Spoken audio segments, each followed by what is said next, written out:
Matt, just as there's been very little comment about the assassination of the leader of another country, every president since the end of the Cold War has treated the notion that the Congress is the war-making equal branch is like a quaint little joke, and they've all engaged in military action without getting advance permission from Congress.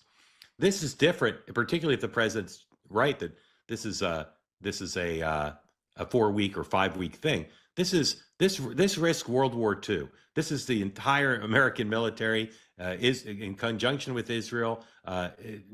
What's happened in 2 days, no surprise. 20 countries now are connected to this. Many people are going to die. This is a war. This is not a discrete, quick military action. This is not going in and taking Maduro.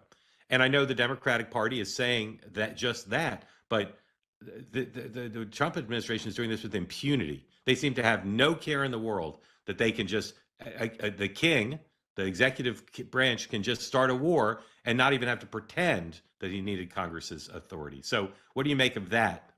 And I think to the point I was making before, look at the countries that are very quick to criticize President Trump. Some of them did have statements right after the attacks began saying, I'm not sure about this, this risks greater things. But within a few hours, a lot of those countries were also saying, okay, we can see by their behavior in response to this that we all need to rally together and be prepared to shut this down fairly quickly. There's not apart from the UN, which is, not really an active player in peace anywhere in the world and hasn't been for quite some time, there's not going to be a lot of outcry because the historical record of what the Ayatollah and the regime has done over the last 50 years is so clear. And part of the problem for Iran is they've attacked pretty much everybody. They've had terrorism. They've had their fingerprints on terrorist acts against pretty much every country in the world, which is why in every single Democrat statement you see condemning this, they begin with this very awkward construct of, obviously I agree the Ayatollah is a bad guy. Obviously I agree he butchered tens of thousands of his own citizens and he's carried out terrorism that killed American lives.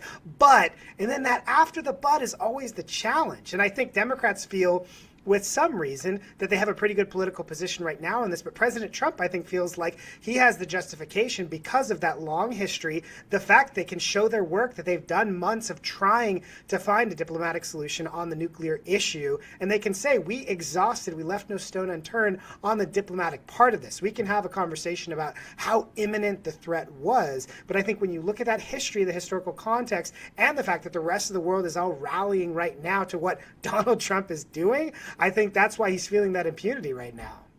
IDF the rest of the world also believes in NATO still. I mean, that's the other thing is they're acting like the better actors in the room, that they actually value these treaties and that they abide by them. Whereas Donald Trump doesn't even follow our own laws internally. Diplomacy, okay, so diplomacy when it's convenient, it's not diplomacy at home. Would have been that hard to go and call session and had, just one session. That's all. Just one conversation, especially from the man who said he was so against wars, forever wars.